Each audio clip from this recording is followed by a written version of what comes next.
I'm Elara Vance, and at 29, I owned one of the most exclusive restaurants in Veridia City, the Obsidian Table. Top chefs knew my name, investors lined up to work with me, but none of it mattered to the one group I could never impress, my family. To them, I was the daughter who threw away an Ivy League degree to play with food. So when they unknowingly booked my restaurant for my sister's engagement dinner, I decided to let them believe I was just the struggling middle child. Until the check came and I told them the truth. That moment changed everything. Before I share what happened that night, let me know where you're watching from and hit like and subscribe if you've ever had to prove your worth to the people who were supposed to believe in you. Growing up in Maplewood Heights, Connecticut, meant a very specific kind of life if your last name was Vance. We weren't just wealthy, we were a legacy. My parents, Eleanor and Robert Vance, built their entire identities around status markers, the right address, the right schools, the right professions. Our sprawling Georgian-style home was less a sanctuary and more a meticulously curated stage for fundraisers and galas. My mother, Eleanor, would glide through these events, her pearls shimmering, parading me, my older sister Serafina, and my younger brother Caleb, like meticulously crafted accessories. Her pride, a tangible force in the room, was directly proportional to how flawlessly we fit into her grand vision of success. The Vance children are destined for greatness, she'd often declare, her voice a perfectly modulated hum to her friends at garden parties. My father, Robert, a man whose presence filled any room, would nod approvingly behind his crystal whiskey tumbler, his eyes conveying a silent, unyielding agreement. Serafina, sharp as a tack, was already set for Yale Law, her debate club trophies glinting on the mantelpiece, a constant reminder of her intellectual prowess. Caleb, quieter but equally brilliant, showed such promise in advanced mathematics. He was pegged to become an investment banker, the next titan of Wall Street. And then there was me, Elara, the middle child, the one whose name my mother's smile would tighten around almost imperceptibly when guests inevitably turned their gaze to me. Elara has creative inclinations, she'd say, a faint tremor in her voice. She'll find her way. What she truly meant, what I felt seeping into my bones with every tight smile, every dismissive glance, was that I was the family disappointment.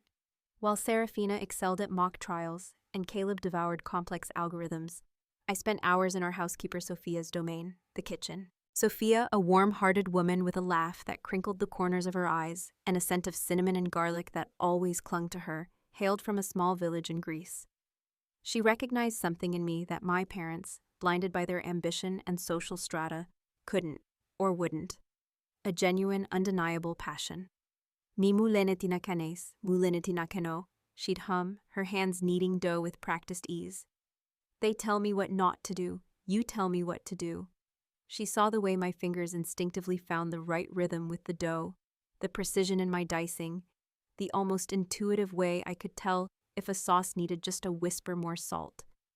You have the hands for this work, she'd say, her voice soft but firm. The way you taste, the way you smell. You understand food in your soul, Korimu. My soul.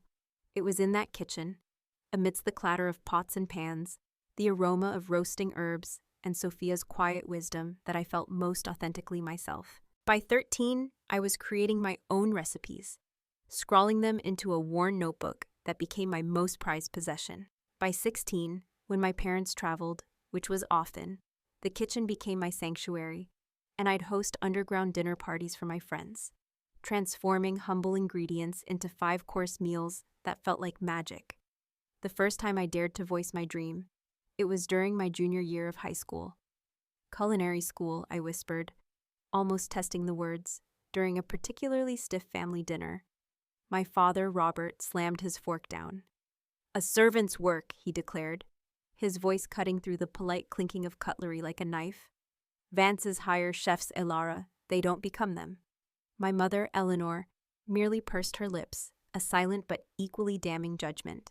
To appease them, to maintain some semblance of peace, I applied to business schools, eventually attending Dartmouth, the alma mater of my father and grandfather. But even there, amidst lectures on corporate finance and market strategies, I found ways to nurture my true passion. I took food science electives, nutrition courses, anything I could justify as complementary to business administration. In reality, they were lifelines.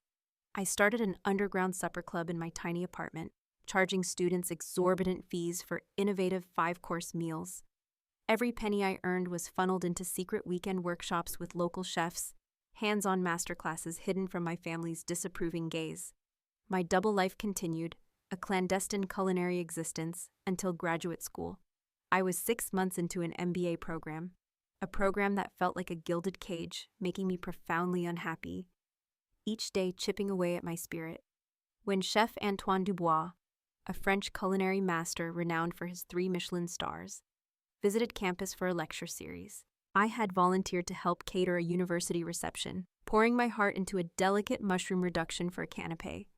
After tasting it, he pulled me aside, his piercing blue eyes serious, his accent thick with the melody of the Rhône. Qui t'a appris à faire une réduction comme celle-ci? He asked. Who taught you to make a reduction like this? My heart hammered against my ribs. I taught myself, I admitted, my voice barely a whisper. From books, videos, just experimenting. He handed me his card, embossed with the name of his iconic New York restaurant. Le Ciel Étoilé. You are wasting your talent here, ma petite. Come to my kitchen in New York. I will make you great. That night changed everything. 2 weeks later, I stood in my parents' immaculate living room, the air thick with the scent of polished wood and unspoken expectations, explaining why I was dropping out of my MBA program to attend culinary school. The silence that followed my announcement was deafening, a vacuum sucking all the air from the room. My father's voice, when it finally came, was dangerously quiet, each word a cold, sharp shard of ice. This is absolutely unacceptable, Elara. We've invested everything in your education. Everything except respect for what I actually want, I countered, my voice trembling but holding firm. My mother's face hardened, a mask of aristocratic disapproval. If you pursue this hobby, she spat the word like a curse. You do it without our support, financial or otherwise. Serafina, home from her first year of law school, laughed coldly, a sound that grated on my ears. Always the rebel, aren't we, Elara? Let's see how long you last cooking for minimum wage. Caleb, already working at a prestigious financial firm, simply looked embarrassed for me, his eyes avoiding mine. I left that night with nothing but my meager personal savings and a small suitcase, a knot of defiance and heartbreak tightening in my gut. The next 5 years were harder than anything I'd known. I worked 18-hour days, my body aching, my hands raw with burns and cuts that would become permanent tattoos of my dedication. I lived in a tiny, cramped apartment in Queens with 3 other roommates, the rent a constant, nagging worry. I took out student loans, the weight of debt a heavy cloak on my shoulders. But under Chef Dubois' mentorship, I didn't just survive, I thrived. Le Ciel Étoilé's kitchen was an inferno of intensity. The precise movements, the rigorous discipline, the explosive creativity. It fed something in me that business school never could. A hunger for authenticity, a need to create with my hands and my soul. I learned to push past exhaustion, to embrace the relentless pursuit of perfection, to understand that true mastery wasn't about glamour, but about grit. Chef Dubois didn't just teach me techniques. He taught me resilience, the art of translating raw ingredients into unforgettable experiences. I rose from a humble prep cook to his sous chef within 18 months, surprising even myself with my rapid progress. Then came the opportunity that would change everything. 2.5 years ago, I was working a private event at Le Ciel Étoilé, a small, intimate gathering of art collectors and philanthropists. A guest, Mr. Alistair Finch, a titan of industry from Finch Capital, tasted my special course, a deconstructed wild mushroom risotto with a truffle foam. He asked to meet the chef. He was surprised to find someone so young had created what he called the most innovative dish he'd tasted in years. He saw past my age, past my humble beginnings, and straight into the passion that infused my cooking. Mr. Finch became my first investor. We found this space, a cavernous, neglected former nightclub in a vibrant, up-and-coming district of Veridia City. I poured every ounce of my being into it. I developed the entire concept, designed the menu from scratch, personally interviewed and hired every single member of the staff, and oversaw every painstaking detail, from the custom lighting fixtures that cast a warm, intimate glow to the bespoke plateware that elevated each dish to a work of art. But the cost, my father's voice echoed in my mind from that fateful night. A restaurant of this caliber, in this location, it must have required millions. He was right, it did. $3.4 million for the initial investment. Mr. Finch brought in 2 other investors who were equally impressed by my vision and Chef Dubois's enthusiastic endorsement. We opened to immediate acclaim. The industry connections Dubois had were invaluable, and within 6 months, the Obsidian Table was profitable. 3 months after that, I leveraged the restaurant's undeniable success to secure a substantial loan and bought out my investors, becoming the sole proprietor. The irony wasn't lost on me. I'd ended up using my business education after all, just not in the sterile, corporate way my parents had intended. The Obsidian Table quickly became the hardest reservation to get in the city. Last month, Gourmet Living magazine featured us in their Future of American Cuisine issue, calling us a groundbreaking force. Before that, Food and Wine Monthly had dedicated an entire spread to our tasting menu, and the Veridia City Chronicle had given us 4 stars in their review last year, hailing us as a culinary landmark. Through all of this, I maintained my distance from my family. Occasional, stilted phone calls with my mother, polite holiday cards, but nothing substantial. They knew I was doing something with food, but nothing about my actual, monumental success. I kept it that way intentionally. I didn't want their belated recognition as a way to finally earn their approval. I wanted recognition for my accomplishments on my own terms, an acknowledgement of my passion, not just my profitability. So when the embossed invitation to Serafina's engagement dinner arrived at my apartment, I was surprised. Even more shocking was the location. My own restaurant. The Obsidian Table. Of course, they couldn't have known it was mine. They probably chose it because it was exclusive and impressive, perfect for showcasing their status, their unshakable place in Veridia City's elite. After days of deliberation, a silent war waging within me, I decided to accept. Not to seek validation, not to gloat, but perhaps to finally, irrevocably close a chapter. 5 years of distance had given me perspective. I was secure enough in my success now to face them without crumbling under their judgment. What I hadn't anticipated, though, was how it would feel to watch them dine in my establishment, criticizing the very dishes I had poured my heart and soul into creating. But that was exactly what awaited me as I pushed open the heavy, ornate glass doors of the Obsidian Table that evening, ready to play the role of the struggling black sheep one last time. The familiar, intoxicating scent of the Obsidian Table enveloped me as I stepped through the doors. Saffron, reduced wine, the subtle perfume of fresh herbs that I insisted on having delivered twice daily. Usually, this aroma centered me, reminded me of everything I'd built. Tonight, it only intensified my anxiety, a tight coil in my stomach.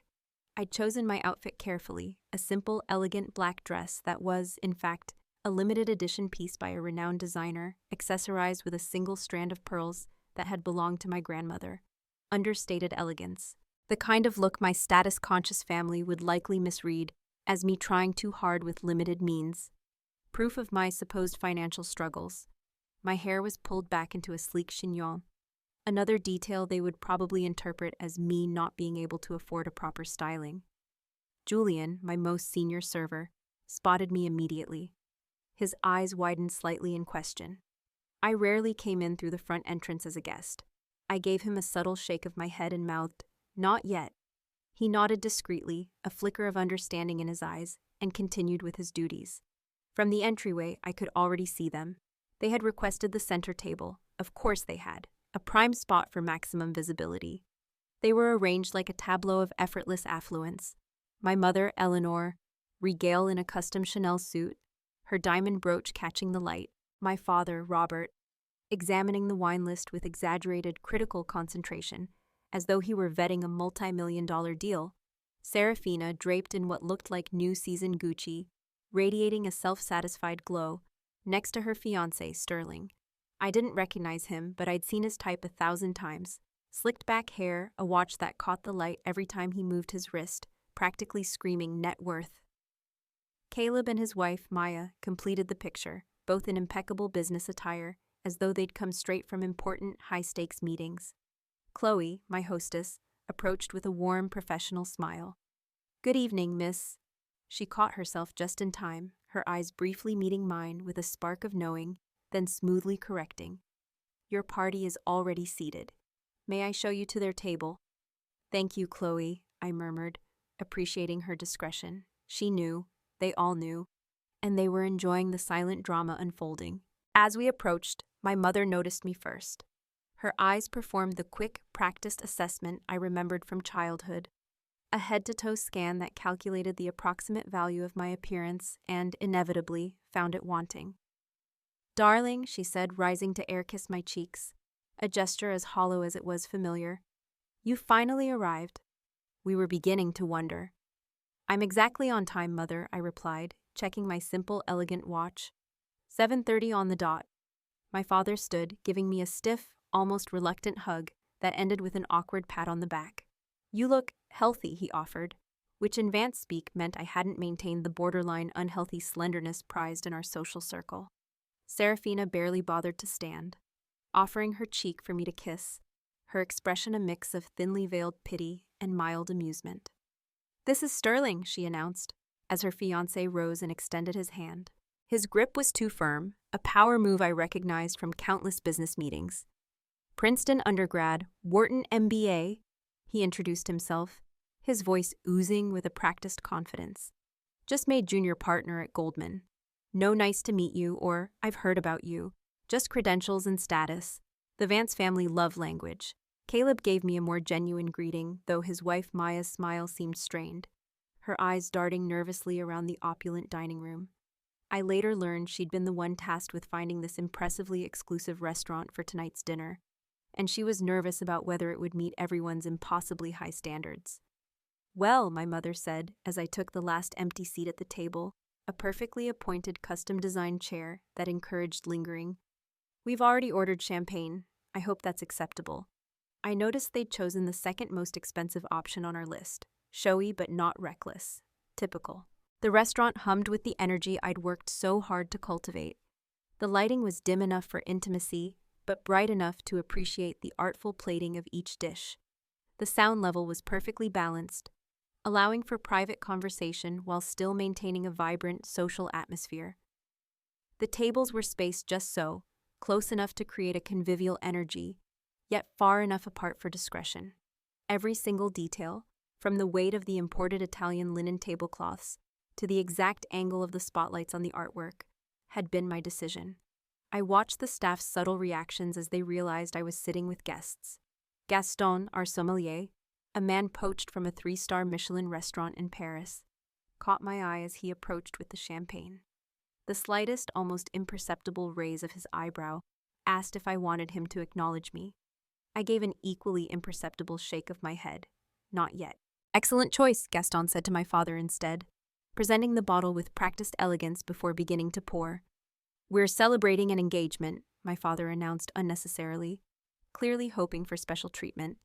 "Congratulations," Gaston replied smoothly, his voice a balm. "The Obsidian table is honored to host such a special occasion." "I'm surprised you managed a reservation," I said innocently, my voice light. "I've heard it's quite difficult." Sterling leaned forward, a smug grin spreading across his face. "Oh, I know people," he said with a wink so full of self-importance I had to suppress an eye roll. "Called in a favor with a client who's friendly with the management."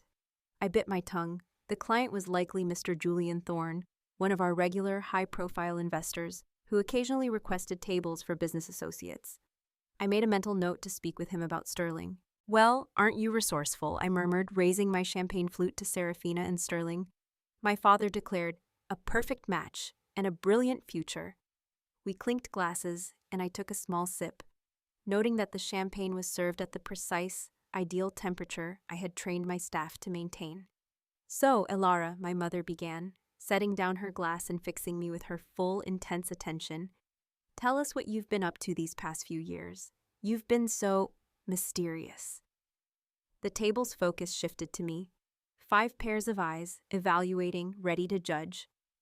"I've been working in food," I said simply, my voice even, learning, growing. "Still with that cooking phase?" Serafina sighed, as though I'd admitted to a regrettable addiction. I thought surely by now you'd have moved on to something more substantial. Not everyone can handle the corporate path, Serafina, Caleb added, managing to make his defense sound almost like a criticism. Sterling looked confused, his perfect brow furrowed. What exactly do you do? Line cook, catering, various roles? I answered vaguely. I've worn many hats. Well, we're just glad you're managing to support yourself, my mother said, her voice dripping with a fake graciousness I knew so well. Though we've always said our door is open if things get too challenging. I noticed Bianca, one of our most experienced servers, approaching with the amuse-bouche.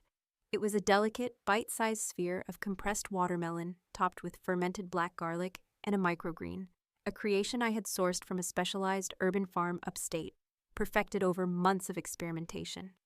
Compliments of the kitchen, she announced, her voice soft and professional, carefully placing one before each diner. Her eyes met mine briefly, a flash of unwavering loyalty, before she slipped back into professional mode. Is this all? Serafina asked, examining the single perfect bite with palpable disappointment. I'm famished. It's an amuse-bouche, I explained, my tone patient. A palate opener. The meal hasn't actually started yet. I know what an amuse-bouche is, Elara, she snapped, her eyes narrowing. I'm not culturally illiterate just because I chose law instead of playing with food. I watched as they each tasted my creation. My mother took the smallest possible bite, ever conscious of calories. My father popped the whole thing in his mouth, barely pausing to taste it. Caleb and Maya, at least, seemed to appreciate it, a flicker of genuine enjoyment in their eyes. Sterling, meanwhile, made a show of analyzing the flavors like a wine connoisseur, using terms that made absolutely no culinary sense. Only Serafina left hers untouched. I don't do raw garlic, she declared, pushing the plate slightly away. The black garlic was far from raw. It had been fermented for 60 days in a temperature-controlled environment, a process I had perfected after 3 years of experimentation. As Bianca cleared the plates, I caught the flash of disappointment in her eyes at Serafina's untouched creation.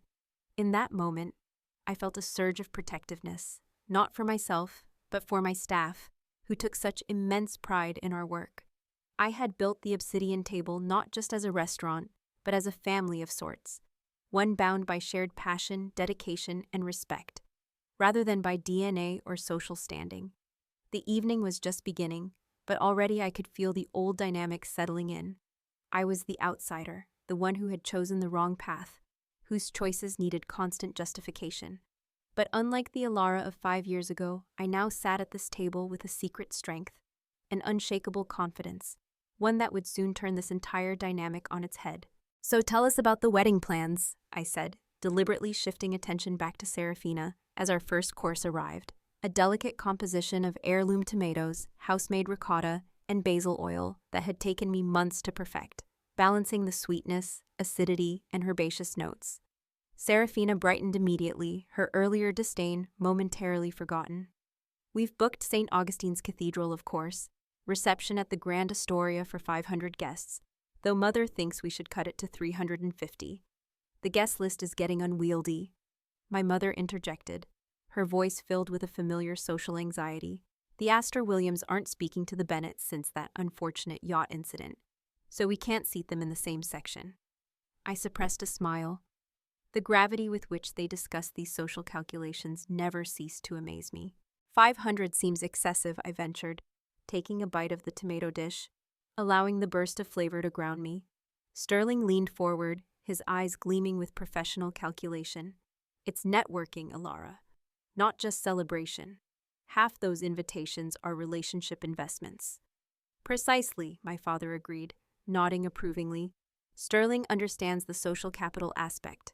A wedding of this caliber opens doors. And what about you, Elara? Serafina asked, her tone suddenly sharp, cutting through the pleasantries like a serrated knife. Any prospects on your horizon, or are you still too busy with your cooking? I noticed she had barely touched her food, pushing the vibrant heirloom tomatoes around her plate with obvious disinterest. I'm focused on my career right now, I answered simply, holding her gaze. Career? Caleb repeated with a small, uncomfortable laugh. Is that what we're calling it? My mother jumped in, her voice dripping with well-meaning condescension. Elara, dear, surely by 29 you're thinking about settling down. There's that lovely son of Margaret Whitley's. He's in hospital administration, I believe. Very stable. I'm not looking to be set up, Mother, I said, my voice tight. Well, your options will get more limited with each passing year, she persisted, ignoring my protest, especially in your situation. Before I could respond, Bianca appeared to clear the first course. I'd barely registered the taste of my own creation, too tense to properly enjoy it. Is there a problem with the dish? Bianca asked Serafina, her voice impeccably polite, noting her nearly full plate. Too acidic, Serafina replied dismissively, a theatrical grimace on her face. And the tomatoes could have been riper. I bit my tongue. Those tomatoes had been selected at their peak that very morning from a specialized organic farm upstate that grew specifically for us. I'm so sorry to hear that, ma'am, Bianca said with practiced diplomacy. I'll be sure to inform the kitchen. The second course arrived. Perfectly seared scallops with a rich brown butter emulsion and pickled ramps, a spring special I was particularly proud of, each element meticulously balanced to create a symphony of flavors and textures. As the plates were set down, I watched my family's reactions. Now this looks promising, my father declared, cutting into his scallop with his fork. Sterling swirled his wine, a Sancerre I had personally selected to pair with this course. Decent wine list here, he announced, almost to himself. Not exceptional, but passable. Gaston, our sommelier, overhearing this as he passed, shot me a quick, knowing glance. I gave him a subtle smile. Gaston had been poached from a 3-star Michelin restaurant in Paris and had turned down offers from establishments around the world to work with me. So, Elara, Maya began, her voice soft, clearly trying to include me. Caleb mentioned you're working in food, but you never really specified what exactly you do. Before I could answer, Serafina cut in, a sneer twisting her lips. She's probably hostessing somewhere, right, Elara? Using that expensive business degree to seat people and hand out menus. Actually, I began, but my father interrupted, his voice booming with forced magnanimity. No shame in that, Elara. Everyone has to start somewhere. Though after 5 years, I would have expected some advancement. I've advanced, I said quietly, my voice deceptively calm. Into what? Assistant manager at Applebee's? Serafina laughed at her own joke, a brittle grating sound. Serafina, Caleb warned, showing a rare moment of defense for me. What? I'm just being realistic. She chose to abandon her education for this passion project. Actions have consequences. I took a slow sip of wine, allowing the familiar, comforting notes to center me, to push down the rising anger. And how is law treating you, Serafina? Still at Henderson and Block? Her expression tightened, a flash of something akin to vulnerability in her eyes. I'm between positions at the moment, actually. Taking time to plan the wedding. She was working too many hours, Sterling interjected smoothly, laying a possessive hand on Serafina's arm. I told her, my wife doesn't need to kill herself at some firm once we're married. She can do charity work like my mother. I noticed the flash of something, resentment, frustration, in Serafina's eyes, quickly masked by a placid, agreeable expression. The third course arrived, a pasta dish featuring hand-rolled tagliatelle with spring peas, pancetta, and mint. One of our signature dishes, a culinary ode to freshness that had been featured in Food and Wine Monthly. The portion size here is ridiculous, my mother commented, peering at the artfully plated pasta as though it were an insult. All this expense for 3 bites. It's about quality over quantity, Mother, I replied, my voice measured. The tasting menu is designed to take you through multiple flavors and textures. In my day, restaurants gave you a proper meal for your money, my father grumbled, sawing into his scallop with unnecessary force. This new cuisine nonsense is just a way to charge more for less food. I watched as Sterling, rather than twirling his pasta, cut into it with his fork, breaking the delicate hand-rolled strands I had prepared myself that morning. So how exactly are you affording a place like this on a food service salary? Serafina asked bluntly, her eyes narrowing, her voice sharp with suspicion. This is one of the most expensive restaurants in the city. I felt all eyes turn to me, the familiar scrutiny tightening my chest. I manage my finances carefully, I replied, my voice even, a subtle challenge hidden beneath the words. Oh, please, Serafina scoffed, her voice dripping with condescension. A dinner here costs more than you probably make in a day. Who are you dating? Is he paying for this? I'm not dating anyone, I said evenly, meeting her gaze. Then how can you possibly afford this place? She pressed, leaning forward, her voice rising slightly. Are you in debt? Maxing out credit cards to keep up appearances? Serafina, Caleb warned again, looking profoundly uncomfortable, his eyes darting between me and his sister. No, I want to know, she insisted, her eyes locked on mine, bright with a smug, self-righteous anger. We all rearranged our schedules for this dinner that she suggested at one of the most exclusive restaurants in the city. Either she's being financially irresponsible, or she's not being honest about her situation. The fourth course arrived. A perfectly cooked duck breast with cherry gastrique and farro. Chef Isabella, who ran the kitchen when I wasn't on the line, had executed it flawlessly, her precision a testament to our shared standards. The rich aroma filled the air, a testament to the dish's complexity. This duck is undercooked, Sterling announced after one bite, pushing his plate away with a dismissive gesture. I looked at his plate. The duck was a perfect medium rare, exactly as it should be, its skin crisp, its flesh blushing pink. It's meant to be served that way, Pawson, I explained, my voice calm despite the surge of irritation. Medium rare is the optimal temperature for duck breast. I prefer my meat well done, he declared, not looking at me, but motioning impatiently for a server. When Bianca approached, he spoke without looking at her, his tone imperious. This is raw. Take it back and cook it properly. I saw the flash of annoyance in Bianca's eyes, quickly masked by professional courtesy. Of course, sir. My apologies. As she took his plate, she caught my eye, and I gave a slight, almost imperceptible nod. She would know.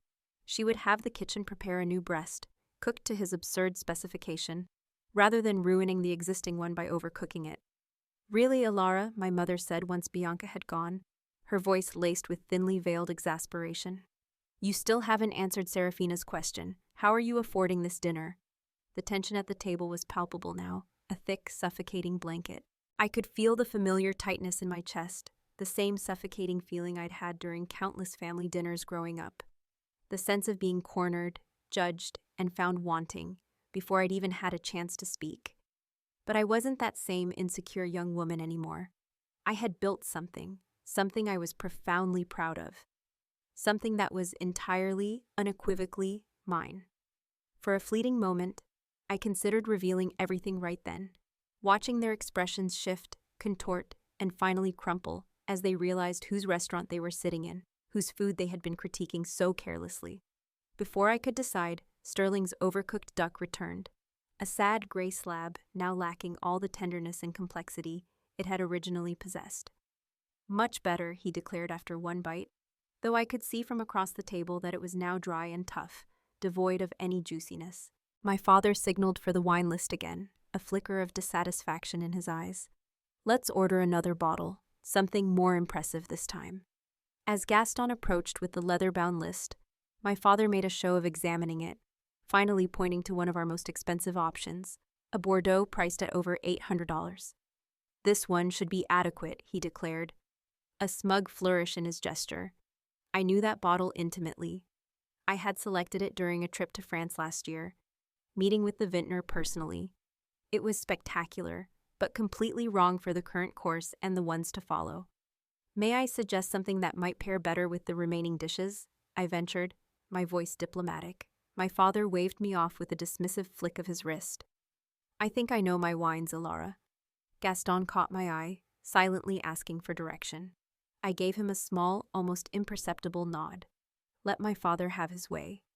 This wasn't the hill to die on. As the evening progressed through the final savory course and into dessert, a deconstructed lemon tart that was one of my personal favorites, a delicate balance of tartness and sweetness, a symphony of textures. The jabs continued. Every dish met with some criticism. Every attempt I made to contribute to the conversation somehow twisted into evidence of my failure.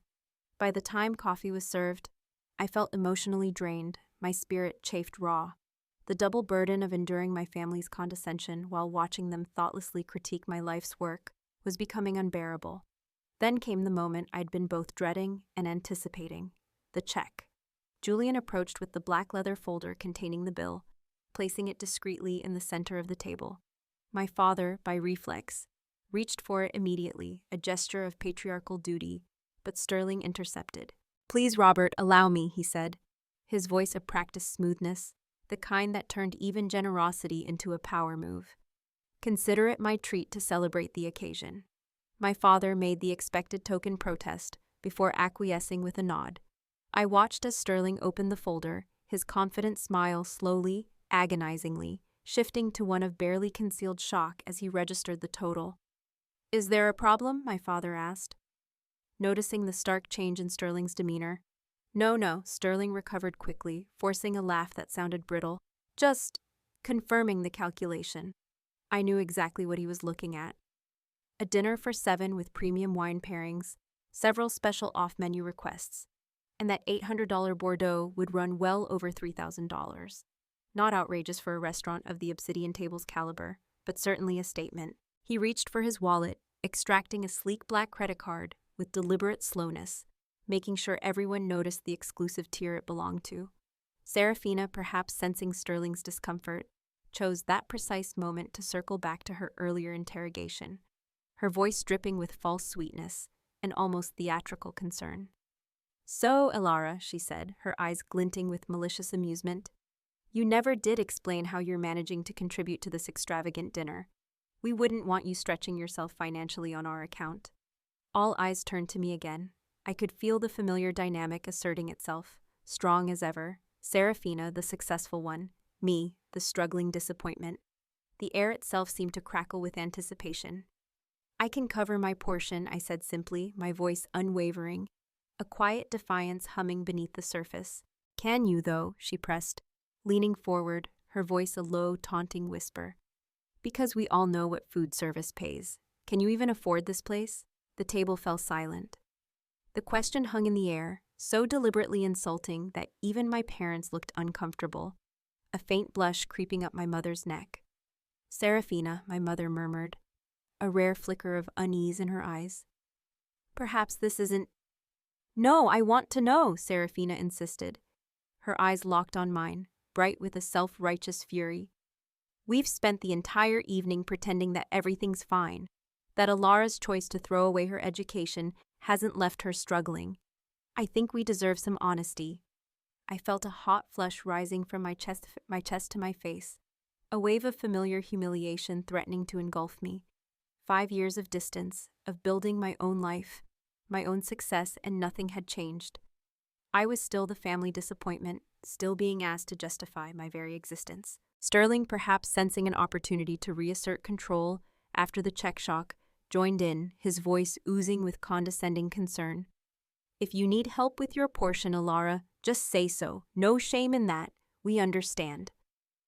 "I don't need help," I said, my voice tight, each word clipped.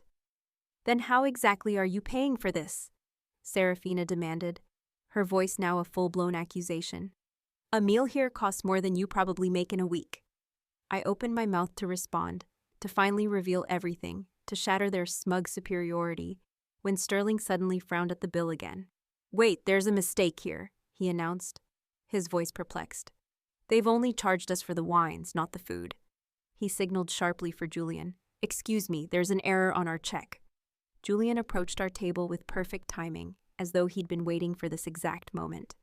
In reality, he probably had been.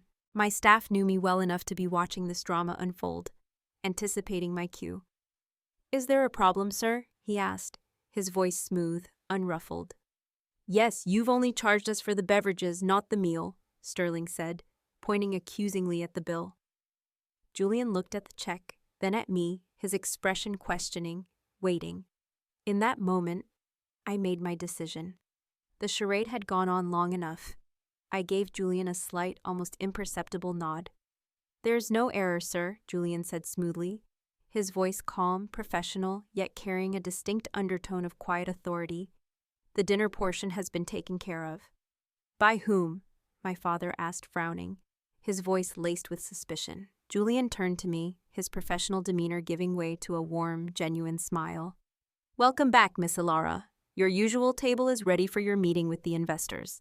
Would you like me to handle the situation first?" The silence that fell over the table was absolute, heavy, palpable. 6 pairs of eyes, all belonging to my family, turned to me in various stages of confusion, disbelief, and the first dawning of a terrible, shocking understanding. My mother's hand fluttered to her pearls, her go-to gesture when socially destabilized. What is happening?" she finally managed, her voice a strained whisper. I took a deep breath, the air filling my lungs, fueling the words that had been locked away for so long.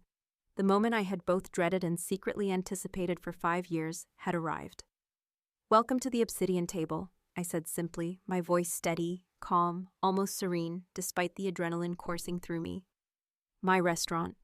The silence stretched for what felt like an eternity, thick with unspoken questions and dawning revelations. My father was the first to recover, his expression shifting from confusion to cold, hard calculation, his investor's mind already working overtime. "Your restaurant?" he repeated carefully, as if testing the words for their validity. "You work here?" "No, father," I clarified, a strange calm settling over me, an exhilarating sense of liberation. "I own the Obsidian Table. I'm the executive chef and sole proprietor." "That's impossible," Serafina blurted out, her voice high-pitched with incredulity. "This is one of the most exclusive restaurants in the city. It's been featured in major magazines." "Yes," I agreed, a faint knowing smile touching my lips. "Gourmet Living last month, Food and Wine Monthly before that. The Veridia City Chronicle gave us 4 stars in their review last year." Sterling was staring at me as though I'd suddenly started speaking in tongues, his slick facade finally cracking. But you said you worked in food. You were vague about everything." "Because I wanted to see how you would treat me if you thought I was struggling," I explained, my voice devoid of anger, filled instead with a quiet, undeniable truth. "And you've all made that abundantly clear tonight." My mother's hand fluttered to her pearls again, a nervous tick. "Darling," she began, her voice taking on the coaxing, overly sweet tone she used when trying to manage a delicate social situation. "Why wouldn't you tell us about this achievement?" The way she emphasized achievement spoke volumes. Success made my choices retroactively acceptable in a way passion alone never could. "Would you like the full story?" I asked, looking around the table, meeting each of their stunned gazes. Without waiting for an answer, I continued, my voice now flowing with a quiet power, each word a testament to my journey. "After I left 5 years ago, I moved to Veridia City with what little savings I had. I rented a tiny, cramped room in an apartment in Queens with 3 roommates. For the first year, I worked 3 jobs. I was a prep cook at a small bistro from 5 o'clock a.m. to noon, then a line cook at a bustling midtown restaurant from 1 p.m. to 10 p.m., and then weekend shifts at a bakery, sometimes pulling all-nighters. I took a sip of water, noting their uncomfortable, shifting expressions. I slept 4 hours a night. I had blisters and burns up and down my arms, permanent reminders of the scorching heat and the razor-sharp knives. I studied technique obsessively in my rare free moments, devouring cookbooks, watching online tutorials, experimenting with every ingredient I could get my hands on. Chef Antoine Dubois, who had initially encouraged me to pursue culinary arts, took me under his wing. He saw my relentless drive, my thirst for knowledge, my innate connection to food. He pushed me harder than anyone ever had, demanding perfection, refinement, and true artistry. I became his sous chef within 18 months, a testament to his belief in me and my unwavering dedication. Caleb was watching me with what appeared to be genuine interest, his usual guarded expression replaced by a look of stunned admiration. Maya looked impressed, a small, genuine smile forming on her lips.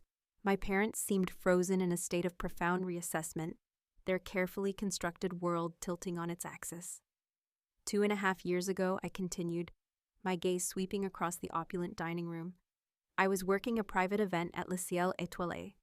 A guest, Mr. Alistair Finch of Finch Capital, tried my special course and asked to meet the chef. He was surprised to find someone so young had created what he called the most innovative dish he'd tasted in years. He saw beyond the traditional path, beyond the family name. He saw potential. He saw passion. He saw me. I gestured around us, encompassing the elegant decor, the buzzing energy, the flawless service. Finch became my first investor. We found this space, which was a failed nightclub at the time, neglected and forgotten. I developed the concept, designed the menu, hired the staff, overseeing every single detail from the custom lighting fixtures to the bespoke plateware. But the cost, my father interjected, his mind still seemingly stuck on the finances, the only language he truly understood. A restaurant of this caliber, in this location, it must have required millions. 3.4 million for the initial investment, I confirmed, a flicker of triumph in my eyes. Mr. Finch brought in 2 other investors who believed in my vision as strongly as he did. We opened to immediate acclaim, partly due to Chef Dubois's endorsement and his industry connections, which are unparalleled. 6 months in, we were profitable. 3 months after that, I used the restaurant's success to secure a substantial loan and buy out my investors. I've been sole owner for over a year now. That's why you suggested we meet here, Serafina realized, her voice small, almost childlike, devoid of its usual sharpness. You knew all along. Actually, no, I corrected her gently, looking at Maya. Maya chose this restaurant, isn't that right, Maya? All eyes turned to Caleb's wife, who blushed deeply, a crimson flush spreading across her cheeks. I had no idea, Elara, she stammered, her voice filled with genuine dismay. The concierge at Caleb's firm recommended it as the most impressive new restaurant in the city. I swear I didn't know it was yours. Of course you didn't, I assured her, my tone softening. No one in the family knew. That was deliberate on my part. But why keep it secret, my mother pressed, her voice tinged with a wounded pride. We're your family. We would have been proud. I couldn't help the sharp, almost bitter laugh that escaped me. Would you? The same family who called cooking servants' work? Who cut me off completely when I chose culinary school? Who just minutes ago were making snide comments about my life choices, questioning my ability to pay for dinner? My father cleared his throat, a nervous habit. Now, Elara, that's unfair. We were concerned about your stability, your future. If we'd known you had this kind of business acumen. That's exactly my point, I interrupted him, my voice firm, cutting through his attempted justification. You couldn't respect my passion alone. It only has value to you now that it comes with success and status. At that moment, Chef Isabella approached our table, her crisp white chef's jacket, emblazoned with Chef Isabella Rossi, chef de cuisine, making her an impressive, authoritative figure. Sorry to interrupt, Elara, she said, her voice low and efficient, but the Matsuhisa party has arrived for their tasting. An essay. Wants to confirm your interview for next week's feature. Also, your publisher called about the cookbook cover design. I nodded. Thank you, Isabella. Please tell them I'll be there shortly. As Isabella departed, I registered the growing amazement on my family's faces. Cookbook, essay interview, Matsuhisa party. These weren't cooking phases. This was serious. Cookbook? Serafina echoed, her voice barely a whisper. Coming out this fall with Kopp and Holt, I confirmed, naming a major publishing house. 120 recipes with personal stories.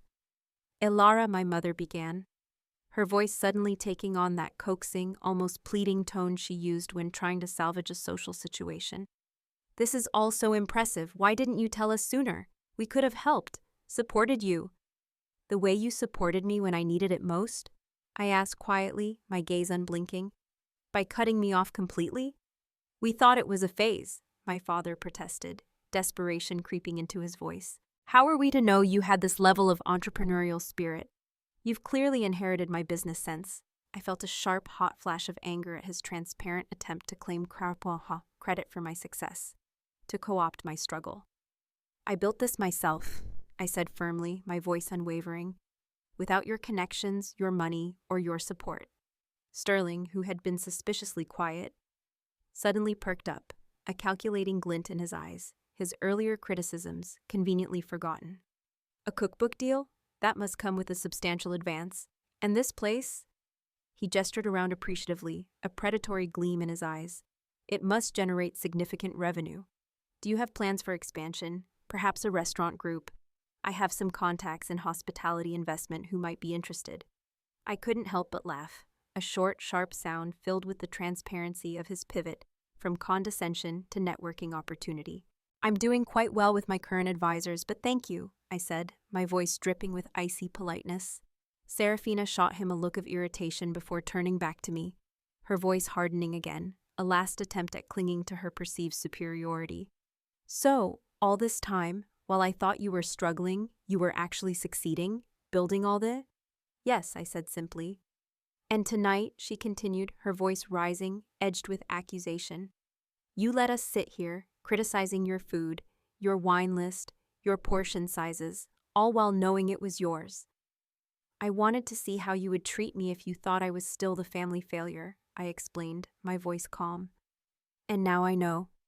That seems manipulative, she snapped, but I could see the embarrassment behind her anger, a crack in her flawless facade. More manipulative than asking how I could afford to eat here, then suggesting I must be in debt or dating someone wealthy to afford a meal at this table, I countered, my voice low but cutting. You weren't concerned about me, Serafina. You were enjoying what you thought was your superiority. The restaurant had gradually emptied as we talked, the evening service winding down. Julian approached with a bottle. Your special reserve cognac, Miss Elara, he said, his voice soft. For your investors' meeting. And Chef Isabella says the kitchen is ready whenever you are. Thank you, Julian, I replied. Please let Isabella know I'll be there in 10 minutes. As he left, I turned back to my stunned family standing stiffly at the table. I have a business to run, I said, rising gracefully from my seat. Thank you for coming this evening. Elara, wait, my mother said quickly, her voice laced with panic. Don't leave like this. We should celebrate your success. Perhaps we could all have brunch this weekend? Catch up properly.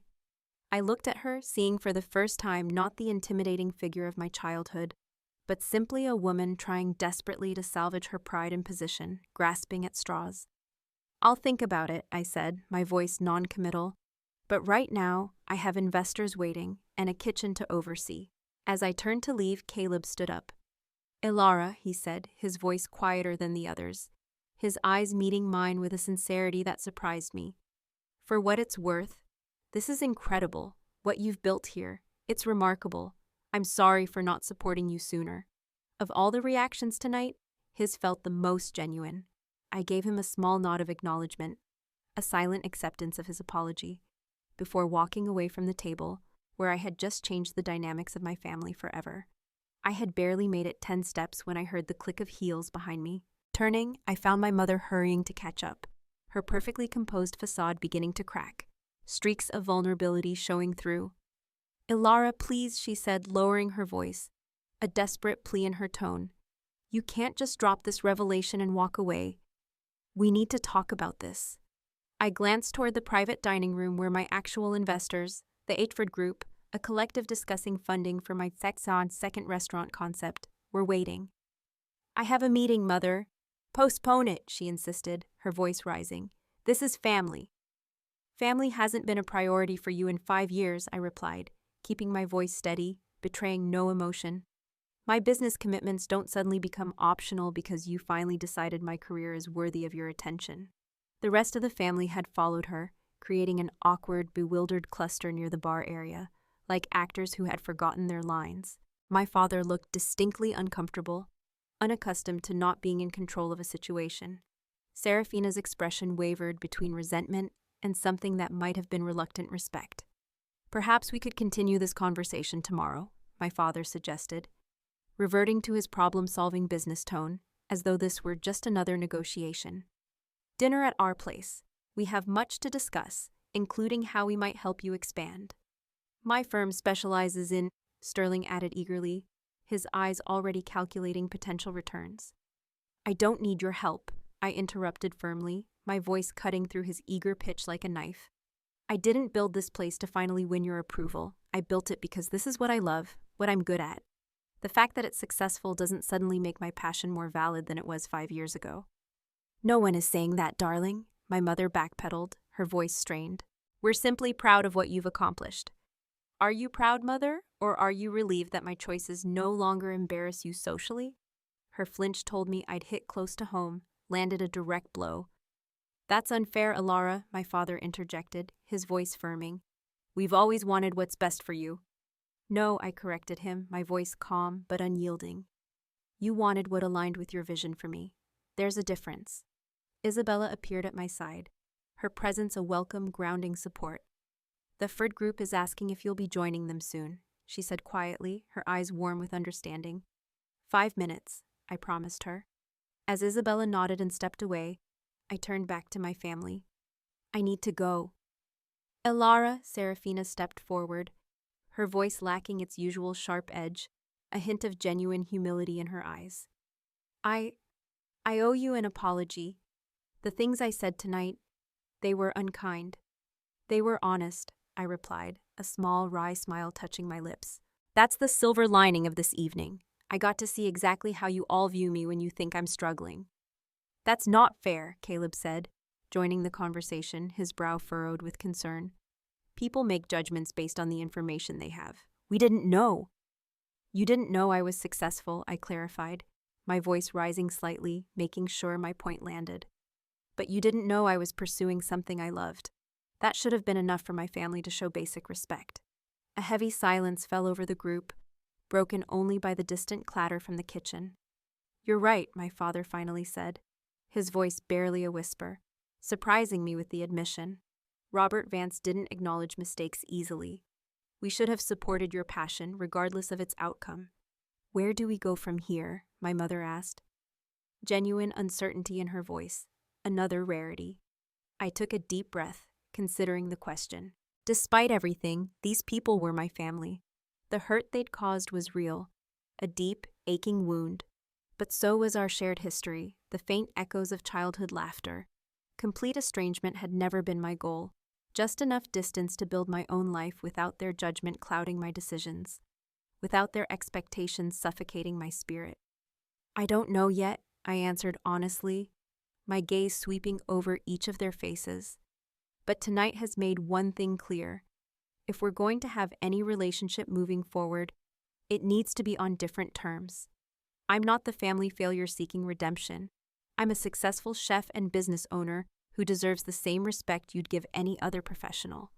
Of course, my father agreed quickly, his head bobbing. And that means no more comments about my life choices, no more unsolicited career advice, and absolutely no attempts to network through my restaurant, I added with a pointed look at Sterling, who had the grace to look genuinely embarrassed for the first time all evening. About Serafina's wedding, my mother began tentatively. What about it? I asked.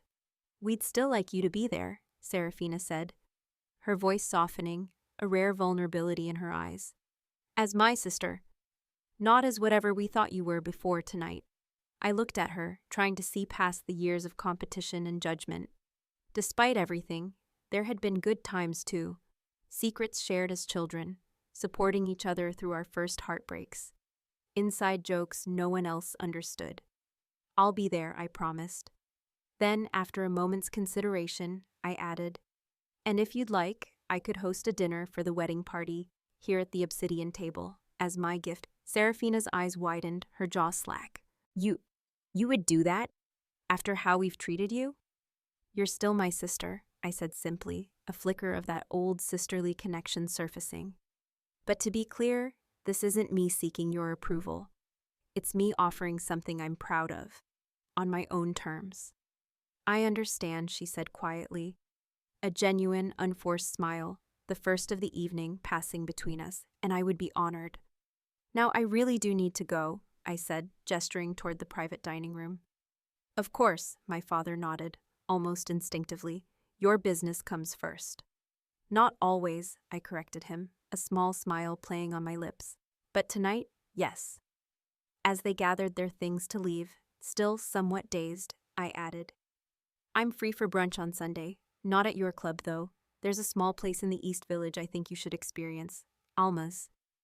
We'll be there, my mother promised, looking visibly relieved at this small opening, this tenuous thread of connection. I watched them file out of the restaurant, their perspectives irrevocably changed, their meticulously ordered world shaken. As the door closed behind them, I let out a long breath, feeling oddly lighter, as if a great weight had been lifted from my shoulders.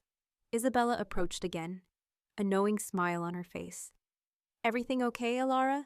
Getting there? I replied, the corners of my eyes crinkling. Family is complicated.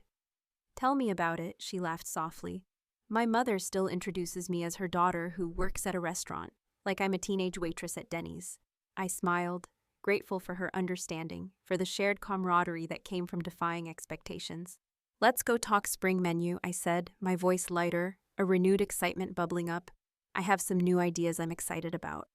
As we walked toward the kitchen, my sanctuary, my achievement, my true home, I realized that the most important revelation of the evening wasn't showing my family what I'd built. It was fully, completely recognizing it myself. I had created this success on my own terms, regardless of their approval, and that knowledge was worth more than any validation they could ever offer. 2 weeks passed like a whirlwind.